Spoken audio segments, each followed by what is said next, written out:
দেখলাম ফারুকিক ধরিছে বিএনপির পোলাপাইন কেন ওয়াসিমের ছবি ড্রোন শোতে দেখায় নাই।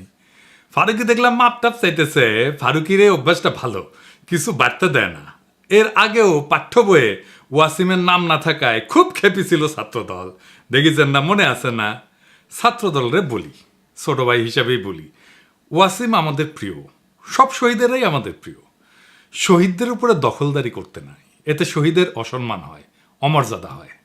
এটা পরামর্শ দিই আর এটা ইতিহাস বলি। 1990-এ আইকনিক শহীদ ছিল দুইজন, নূর হোসেন আর ডাক্তার মিলন। ডাক্তার মিলনের হত্যাকাণ্ডই এরশাদের পতনকে ত্বরান্বিত করে। উনি জাসদ করতেন, আমরা জানতাম। উনি বিএমএর নেতা, ডাক্তারদের নেতা, এটা সারা দেশে পরিচয় ছিল। ঢাকা মেডিকেল কলেজের টিচার ছিল।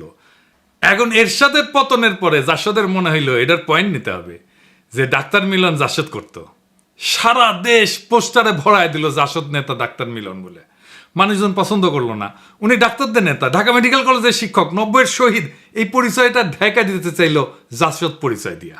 কি ফল হইল? নূর হোসেন যুবলীগের কর্মী ছিল, তার নাম সবাই জানে। ডাক্তার মিলনের নাম আজকে কয়জন জানে? এইভাবেই দলের স্বার্থ খাইয়া ফেলে শহীদের অমরত্বকে। ওয়াসিম শুধু না, সব শহীদের নামই টিকে থাকবে যদি ছাত্রদল আধিক্ষেতা না করে। শহীদদের মধ্যে শিবিরের ছেলে নাই? অবশ্যই আছে, ওরা তো আধিক্ষেতা করতেছে না। একমাত্র ওয়াসিমকে নিয়ে আধিক্ষেতা করতেছে ছাত্রদল।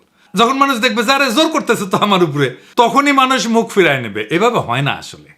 ওয়াসিমের নাম না আসলে কোথাও যেইভাবে ছাত্রদল ঝাঁপায় পড়তেছে তার উপরে, তাদের কিছু কথা বলতেই হয়।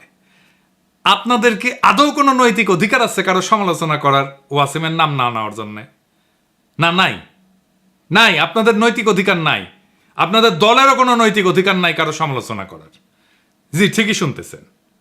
আপনাদের বিএনপির কারো নৈতিক অধিকার নাই কেন ওয়াসিমের নাম নেওয়া হইল না এটা বলার। প্রমাণ চান? এইটা সাহেব দেখান তো 7ই আগস্ট 2024-এ তারেক রহমানের বক্তব্য, যেখানে শহীদের নাম উল্লেখ করতেছে। শুনেন। দেশ এবং জনগণকে স্বাধীন করতে গিয়ে চোখে মুখে বুকে গুলি আলিঙ্গন করা আবু সাইদ কিংবা মুগ্ধের মতন হাজারো ছাত্র ছাত্রী, তরুণ তরুণীকে প্রাণ বিসর্জন দিতে হয়েছে। শুনিছেন? ওয়াসিমের নাম আপনাদের ভারপ্রাপ্ত চেয়ারম্যান কইল? কয় নাই তো। উনার এই বক্তৃতাগুলো তো স্ক্রিপ্ট কইরা বক্তৃতা। উনি কেন ওয়াসিমের নাম কইল না? উনি তো লিখেই বলতেছেন, তাই না? আগে উনারে ধরেন, তারপরে অন্যদের ধরতে আসেন। যাই হোক, আজকের প্রসঙ্গে আসি।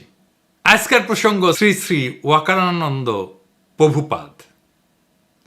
এই নাম কেন দিলাম আসেন সে আলাপটা করি। এই শ্রী শ্রী ওয়াকারানন্দ প্রভুপাদ মনে হয় জিন্দেগির ভালো হবে না। মাসুদ ভালো হবে, উই ভালো হবে না। প্রভুপাদ কেন করছি? কারণ উই যা কাজ করিচ্ছে তাতে উক এটা ছাড়া আর কোনো কিছু কওয়া উচিত হবে না। ওয়াকারানন্দ প্রভুপাদ বাংলাদেশে ইন্ডিয়ার মূল চালিকা শক্তি হয়ে উঠছে। তার উপরে ভর করিছে ইন্ডিয়া। সে এখন ইন্ডিয়ার মূল প্লেয়ার বাংলাদেশে।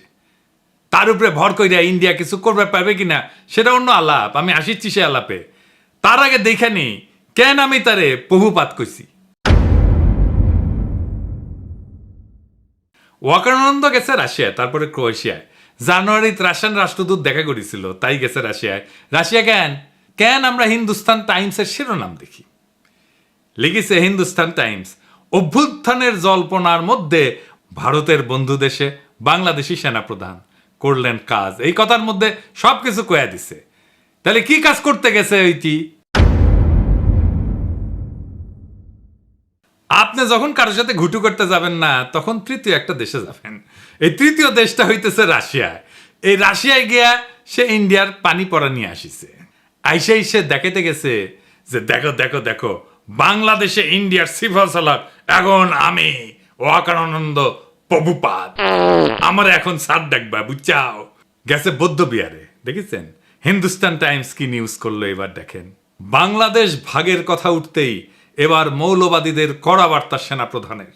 ওয়াকার বললেন, দেখেছাও। এরপরে কুটি গেল, এরপরে গেল পয়লা বৈশাখ করতে ঢাকেশ্বরী মন্দিরে। আর পাশে কে? এডিটর সাহেব দেখান। এই কিরে, এই কিরে কিরে, সন্তোষ শর্মা। হ্যাঁ, সন্তোষ শর্মা বাংলাদেশের রয়ের 1 নাম্বার লোক। বাংলাদেশে আলেমদের ইন্টারোগেশনের টাইমে হাজির থাকতো এই সন্তোষ শর্মা। শোনেন হারুন ইজাহারের কণ্ঠে। একটা নাম আমি বলতে চাই, আপনাদের সকলকে চিহ্নিত করে দিতে চাই। সে হচ্ছে এই একটা পত্রিকা ইদানিং খুব দেখা যায়, কালবেলা পত্রিকার সম্পাদক সন্তোষ শর্মা। সে সরাসরি ওই বিদেশি এই কান্ট্রির ম্যানেজারের পক্ষ থেকে, স্টেশন ম্যানেজারের পক্ষ থেকে সে সরাসরি আমাকে রিমান্ডে নির্যাতন করেছিল। সেজন্য ওই কালবেলা পত্রিকার সম্পাদক সন্তোষ এর বিরুদ্ধে শর্মা, ওর বিরুদ্ধে মামলা হতে হবে। এবং সে কিন্তু নিজেকে অনেক বিভিন্ন আড়াল দিয়ে সে নিজেকে আড়াল করার চেষ্টা করেছে। এরাই কিন্তু আমাদের এই রাষ্ট্রকে সর্বদিক থেকে এনে ধ্বংস করেছে। এরপর 21 টিভির নিউজ দেখেন আর এটা।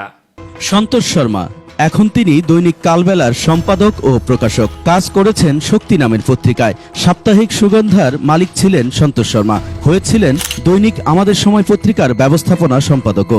দেশে পূজা উদযাপন পরিষদের কেন্দ্রীয় কমিটির সাধারণ সম্পাদকও তিনি। ভারতের প্রধানমন্ত্রী নরেন্দ্র মোদীর সাথে ঘনিষ্ঠতার সংবাদ প্রকাশ করে তার নিজের পত্রিকাতেই। পেশাগত এসব পরিচয়ের আড়ালে সম্প্রতি বেরিয়ে আসছে ভয়ঙ্কর তথ্য। সন্তোষ কিন্তু দুটো ট্রাম্প কার্ড সে ইউজ করে, একটা সাংবাদিকতা, আরটা হলো সম্পর্ক। সে বাংলাদেশ পূজা উদযাপন পরিষদের সাধারণ সম্পাদক। হেফাজতে ইসলামের যুগ্ম মহাসচিব মুফতি হারুন ইজহার চৌধুরীর দাবি, ভারতীয় গোয়েন্দা সংস্থা র এর এজেন্ট সন্তোষ শর্মা। এইটা সাহেব, এবার আর ওর আসল প্রভু মোদির সাথে ছবিটা দেখান। এইবার আমাদের প্রিয় সালাউদ্দিন সাহেবের সাথে দেখান, ভিডিওটা দেখান না। দেখিছেন মালটা? এইবার সব হিসাব মিলিছে, খাপে খাপ মমতাজের বাপের মতো মিলে গেল। তার মানে এইটার পিছনে একটা বিশাল পরিকল্পনা আছে ওয়াকারের এই ভিজিটের পিছনে।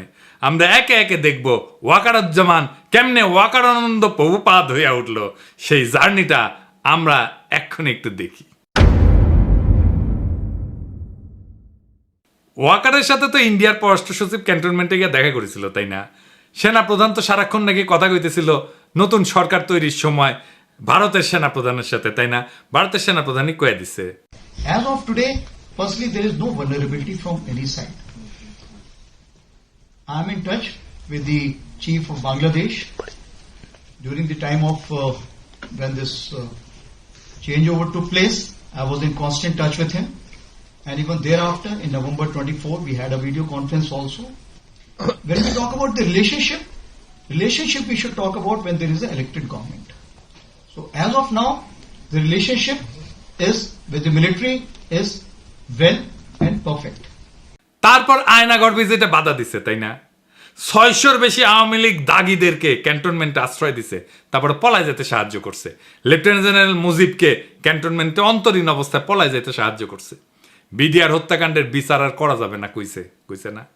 এই বর্বরতা কোনো সেনা সদস্য করেনি, সম্পূর্ণটাই তদানীন্তন বিজিবি সদস্য দ্বারা সংঘটিত।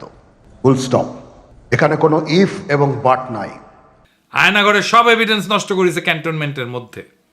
রাজনৈতিক দলগুলোরে ডেকে নিয়ে ঘুটু করেছে, তারপর আঙ্গুলুসে শশাইতে গেছে, সারা দেশের মানুষের ঠাপ খেয়ে টানছে। হাসনাতরেও ধরতে গেছিল, পাবলিকের দিছে ঠাপ, হটিছে পিছে। তারপর শহীদ পরিবারের সাথে নাটক করিছে, পন্দের আলোতে কলাম লেখাইছে, ছাত্র সৈনিকের ঐক্য যেন ফাটল না ধরে। সৈনিক মানে সাধারণ সৈনিক না, কিন্তু সৈনিক মানে ওয়াকার। তারপরে সার্জিসরা ম্যানেজ করেছে ওয়াকার, তারে দিয়ে বিবৃতি দেওয়াইছে। তাই সার্জিসের নিয়ে একটা কথা কওয়া দরকার। অনেকেই কইছে আমি কিছু কই নাই, এখন একটু কই আর কি। সার্জিসের কথাবার্তা শুনে আমি শিওর ওয়াকারের সাথে ওরা একটা গুটু হয়েছে। সার্জিস একটা কথা কইতো মারে ছোট ভাই মনে কইরা, আমাদের টাইমে এরশাদের বিরুদ্ধে আন্দোলন করতেছি, তখন ডাকসুর জিএস ছিল জিয়াউদ্দিন বাবলু। দারুণ বক্তৃতা দিত, বাসদ ছাত্রলীগ করছিল, খুব স্মার্ট পোলা ছিল, তোমার মতোই বক্তৃতা দিত, সুন্দর করে কথা কইতো আর কি। এরশাদের সাথে হাত মিলাইল, মন্ত্রী হইল এরশাদের, মারা গেছে বেচারা, কিন্তু তার পলিটিক্যাল ক্যারিয়ার শেষ। ক্ষমতার সাথে কম্প্রোমাইজ করলে রাজনীতি থাকে না, রাজনীতি হইতেছে ক্ষমতার সাথে টক্কর দেওয়া। বাংলাদেশে খালেদা জিয়ার যে ইমেজ, এটা হয়েছে তার প্রিন্সিপালড পজিশনের জন্য। হাসিনার যে খাইস্টা ইমেজ, তা কম্প্রোমাইজের জন্য। জিয়াউদ্দিন বাবলু তো আমারও নেতা ছিল, আমি তো তখন মফস্বলের ছোট নেতা। আর জিয়াউদ্দিন বাবলুকে কেউ চিনে? ওই সময়ের কত নেতা আছে না, কত নেতা ছিল, তো আমার যেটুকু পরিচিতি হয়েছে সেটুকু পরিচিতিও তো তাদের নাই। অথচ আমি তো তখন মফস্বলে কর্মী ছিলাম, তাই না? রাজনীতি একটা অনেক লম্বা পথ। এইখানে এই বয়সে কম্প্রোমাইজ করে ফেললে হয়তো এমপি হবা 2-1 বার, তারও বেশি হইতে পারো, মন্ত্রীও হয়তো হবা, তারপর জিয়াউদ্দিন বাবলু হয়ে যাবে। হাসনাত মন্ত্রী এমপি হইতে পারবে কিনা জানি না, কিন্তু বাংলাদেশের নেতা হবে, আগামীর বাংলাদেশের নেতা হবে, যদি তার ইমেজটা এইভাবে ধরে রাখতে পারে। মার্চ ফর গাজায় হাসনাত যে মিছিল করিচ্ছেন না, ওর পাশের জায়গাটা তো তোমার হইতে পারতো সার্জিস, হয় নাই? ওই জায়গাটা রাজনীতির। আর ওয়াকার আনন্দ বহুপাদের সাথে যে কোনো কথাবার্তার নেগোসিয়েশন সব প্রাসাদ ষড়যন্ত্র, ওইখানে রাজনীতি থাকে না। যাই হোক, এই যে ওয়াকার এইসব করিচ্ছে, কেন করিচ্ছে, কিভাবে শুরু হইল এটা? বিক্রম মিশ্র এসে তার সাথে মিটিং করলো। আসছিল বিক্রম মিশ্র বাংলাদেশে, তারপরে হাওয়া, ওর খোঁজ পাওয়া যাচ্ছে না কয়েক ঘন্টা। তারপরে দেখা গেল ওয়াকারের সাথে মিটিং করেছে, এবং এই মিটিং কোনো শিডিউলে করা মিটিং না, কোনো আগে থেকে ঠিক করা মিটিং না, হুট করে মিটিংটা কইরা চলে গেল। তারপরে খালেদা জিয়ার সাথে দেখা করলো ওয়াকার। এটাই হইতেছে মূল খেলা ঘোরানোর ইভেন্ট।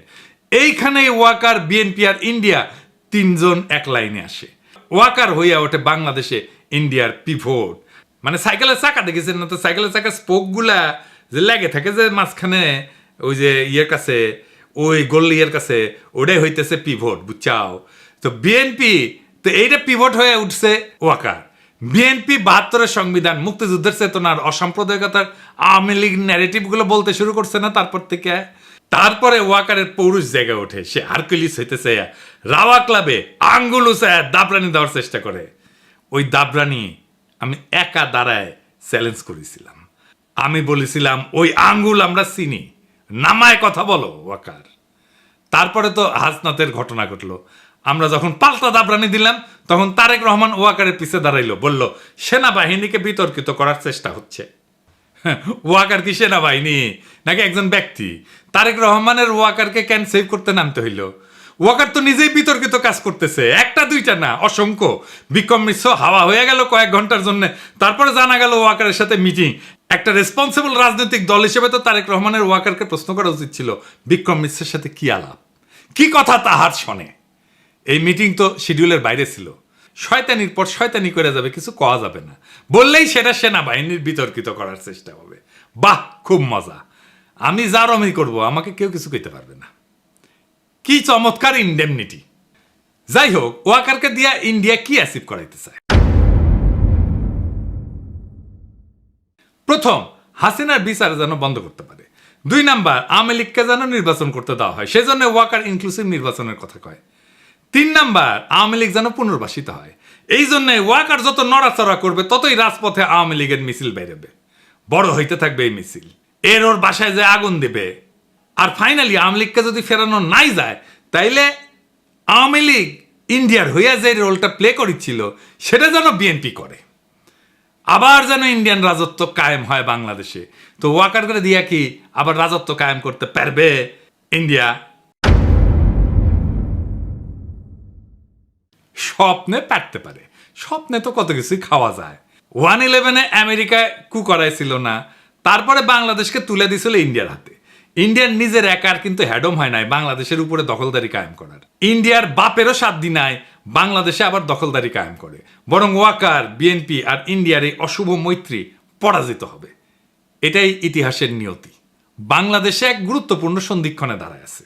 জুলাই বিপ্লবের পর প্রফেসর ইউনূস যে সরকার পরিচালনার দায়িত্ব দেওয়া হয়েছে, তা শুধু নির্বাচন আয়োজনের জন্য না, বরং দীর্ঘদিনের দুর্নীতিগ্রস্ত রাজনৈতিক এবং প্রশাসনিক কাঠামো সংস্কারের জন্য।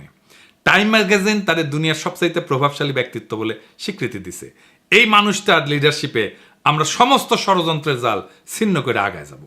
এই সময়টা একটা বিরল সুযোগ আমাদের রাষ্ট্রকে পুনর্গঠন করার।